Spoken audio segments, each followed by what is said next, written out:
Hi.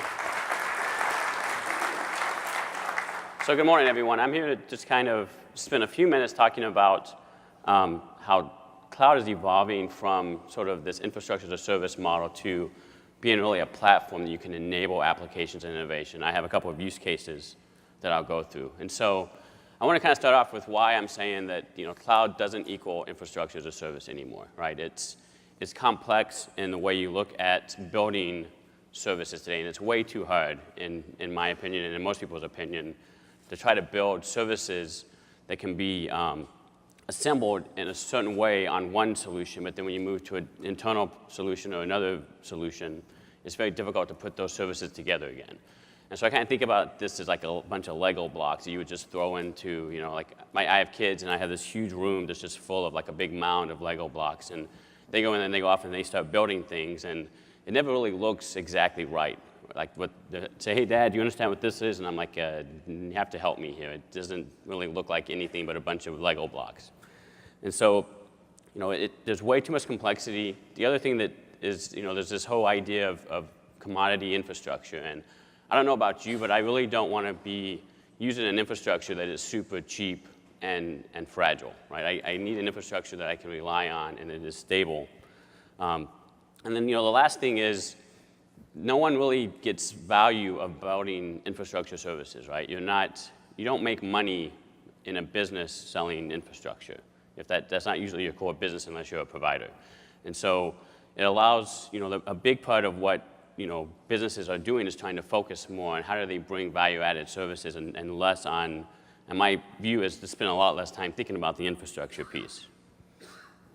And so, bottom line I'm saying is why compromise, right? Why would you want to build something that, seriously, would you fly? Does that even look like a plane? And it's not going to take off a land because it only has a couple wheels in the front, so the back would kind of drag the whole time, right? And so would you want to fly in something that looked like that? And the issue here is, how do you scale something that is a bunch of little components and building blocks that you kind of hodgepodge together? And the biggest issue is it doesn't scale, and it doesn't allow you to move your workloads and move your services across different environments.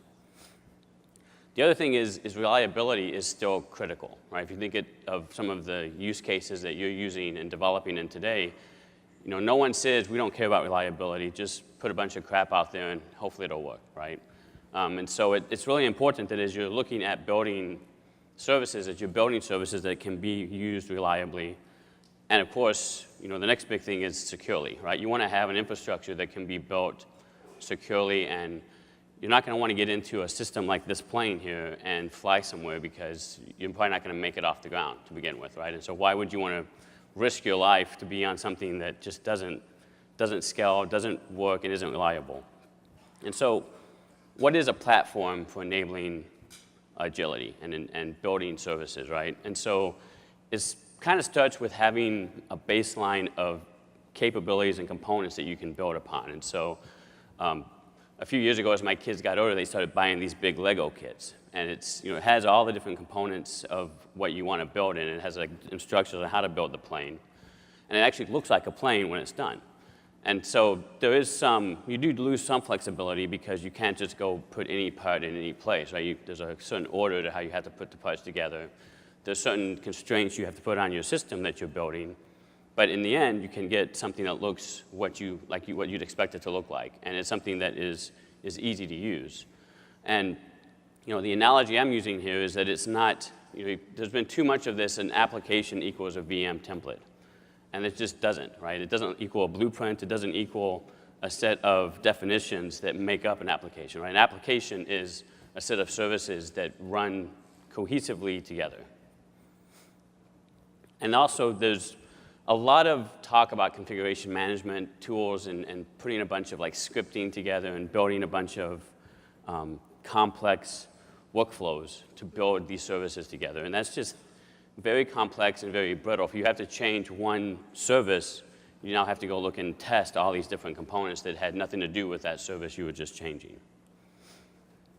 So in order to really think about what a cloud is going to be doing in this next generation of clouds is first of all, let's take a step back and say there are a couple of basic rules to consider, right? The first one is yes, service-oriented architectures and APIs are not new, right? They've been around for a long time. The concepts and the architectures are not new. But there's an art to really putting them together in a loosely coupled distributed system in a way that allows you to scale and flexibly move those workloads around. The other thing is it's really about the data at the end of the day, right? The data is what everyone is trying to produce, what everyone is trying to analyze. It's about how you virtualize that data, and it's about how you can move that data from one environment to the other environment. And so as you're building out applications, as you guys already know, it's a very complex architecture that's multi-tiered of structured and unstructured data, but it has to scale across a large array of different types of use cases. And so in order to really build this enablement, you sort of need data centers and cloud providers to function together as a platform offering that enables deployable services in a composable way and in a loosely coupled way, but also in a distributed way. And so you're looking for sort of a whole set of services and capabilities across multiple environments, internal data centers, co-location type of facilities, and telcos and cloud providers. You want sort of this platform that is fungible and flexible across all of these different environments. The other thing that is important is open source, right? You want to be building your applications in open source because that's where, frankly, innovation happens the quickest. That's where you have a community to support you. And now we're kind of entering this fourth generation of tools and services that really are tackling issues like scalability and performance and being able to provide you with the right diagnostics that you can actually automate health correction actions as things are happening. And then I'm so tired of hearing about DevOps and shadow IT. It's not like a shadow movement, right? This is just the way the world is today and going forward, right? Everyone is going to be developing, integrating, and deploying in a continuous integration manner from this point on. There's no reason to kind of hide and say DevOps is like this super secret movement, right? This is just the way developers work, as you guys already know. And so to get into a couple of use cases at Cisco, first I want to kind of help you understand some of the guiding principles that our developers are using at Cisco today. And so the first one is pretty easy, right? We're doing everything on an open platform and open standards, and we're contributing everything we write back to the community. All of the services that we develop are being written as building blocks at all the layers of the service, from the very bottom to the very top services. Everything that we're developing is available as a service through either an API or a UI. And then everything we do can be deployed on a single deployment model and a CI/CD framework across any data center. And I mean any data center, not a Cisco data center, any data center globally. And so the first business is the collaboration business. And the collaboration business is doing all of their development on OpenStack and Cloud Foundry today, and we're working on OpenShift right now. And so all of our collaboration development is being done for the last 6 to 9 months has been on an open source platform. The model that they're running down is all of their applications are independent, or they can be integrated together seamlessly, so it's loosely coupled, and they're all containerized.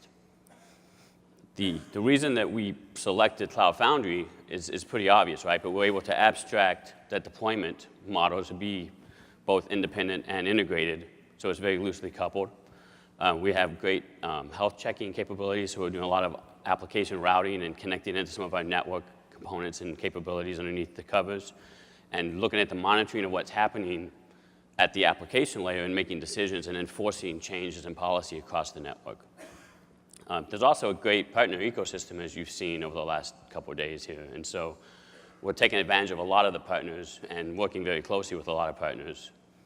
And then there's a lot of flexibility, right? The biggest thing we love about Cloud Foundry is the ability to just test something, give it a try, throw it out there, look at how it performs, look at some of the tooling and some of the monitoring that comes back.